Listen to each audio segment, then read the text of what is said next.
All right, let's kick this off with a number that should absolutely terrify you. 9 minutes. Recent research out of Google Quantum AI suggests that a sufficiently powerful quantum computer could shatter the encryption securing systems like Bitcoin in just 9 to 12 minutes. Welcome to This Explainer. Look, today we're skipping the dense, headache-inducing math that usually comes with this topic. Instead, we're zeroing in on the immediate business reality. We're going to break down exactly how quantum-resistant cryptography differs from regular encryption and what you, whether you're an executive or an IT pro, need to know right now to protect your infrastructure. So here's our roadmap for today. We'll start with the quantum lockpick threat, compare classical versus quantum cryptography, dive into the harvest now, decrypt later problem, review the new NIST PQC standards, and finish up with building enterprise crypto agility. All right, Section 1, the quantum lockpick threat. So you're going to be hearing the term Q-Day a whole lot. Q-Day is basically the milestone when our current encryption just collapses. Now, for years, experts thought this was decades away, right? Because you'd need millions of physical qubits to pull it off. But thanks to some huge recent breakthroughs in error correction, that number has plummeted from around 20 million to fewer than 500,000 physical qubits. Because of that massive drop, Q-Day has gone from this vague someday to literally years, not decades. To really grasp this, think about our current internet security. Things like RSA and ECC algorithms. Picture them as a massive, incredibly tough combination lock on a bank vault.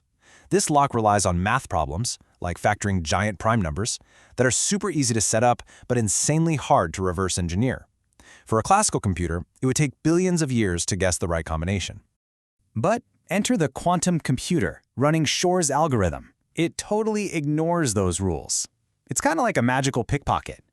Instead of sitting there guessing combinations one by one, it uses quantum physics to look at vast numbers of possibilities all at the exact same time. It basically just walks up to that billions of years combination lock and pops it open almost instantly. Moving on to Section 2, classical versus quantum cryptography. Here's the crucial takeaway. Classical cryptography is built on the exact math problems that quantum computers are quite literally designed to solve. Post-quantum cryptography, or PQC, completely ditches those problems. Instead, PQC uses fundamentally different math, like these insanely complex, high-dimensional lattice problems. These new puzzles are designed so that even a quantum computer is left scratching its head. You're essentially taking that standard combination lock and swapping it out for a complex geometric puzzle that the magical pickpocket just can't touch. It completely neutralizes the quantum advantage. And hey, this is a huge sigh of relief for IT budgets everywhere. You do not need to go out and buy a quantum computer to protect yourself from a quantum attack. PQC is just a software and configuration upgrade. It runs on the exact same classical hardware, the same servers, the same CPUs that your enterprise is already using right now. It is a software migration, not a rip-and-replace hardware nightmare. So yeah, your CFO can definitely relax a bit on that front. That brings us to Section 3. Harvest now, decrypt later. Now, if Q-Day is still a few years out, you're probably wondering, why the panic today? Well, it's because of the most urgent, completely silent threat in cybersecurity right now. Harvest now, decrypt later. Think of it as digital hoarding by nation-states and bad actors. Right this second, they are actively intercepting and stockpiling your encrypted intellectual property, your financial data, your classified comms. They're just sitting on it in massive data centers, waiting for the day a quantum computer comes online so they can retroactively unlock the whole vault. So if you've got data that needs to stay secret for the next decade and it's encrypted with RSA right now, you should really consider it exposed. It's already on borrowed time. And listen, this urgency is not just theoretical. Google has publicly committed to migrating its own infrastructure to quantum-safe standards by 2029.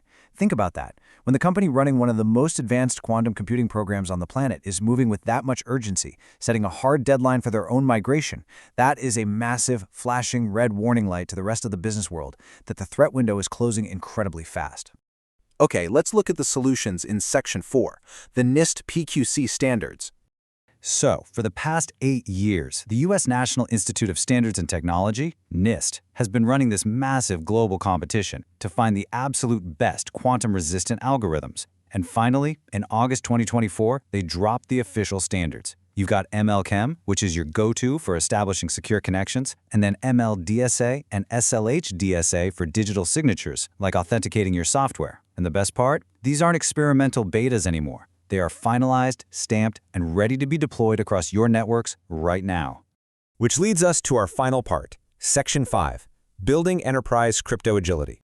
The regulatory clock is absolutely ticking on this. The NSA and NIST have already set some really aggressive mandates. By 2030, our current RSA and ECC standards are going to be officially deprecated, no longer allowed.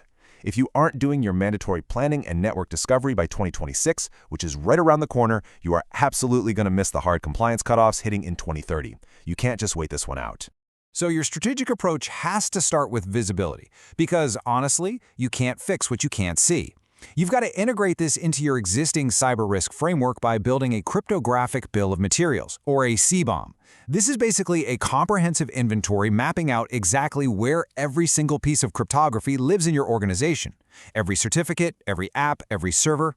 Just to put the scale of this into perspective, one global investment bank recently did this audit and they found 47,000 cryptographic assets just hiding across their infrastructure. 47,000! Once you finally got that visibility, you can execute on these 3 steps. And the holy grail we are aiming for here is what the industry calls crypto agility.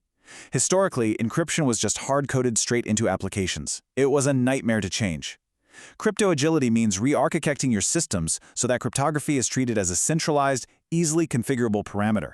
That way, when it's time, you can swap out those old RSA locks for the new PQC locks completely seamlessly, on the fly, without suffering massive downtime or having to rewrite literally millions of lines of code. Look, the post-quantum migration is easily the most consequential infrastructure shift in the history of internet security, and the reality is, it has already started. Your 2030 data is being harvested right now, today. So the only question left for your organization is this. Are you going to strategically dictate your own timeline today, or are you going to scramble in a panic when the regulatory clock runs out and your sensitive data is actively being decrypted? It's time to build that crypto agility. Thanks for joining me on this explainer.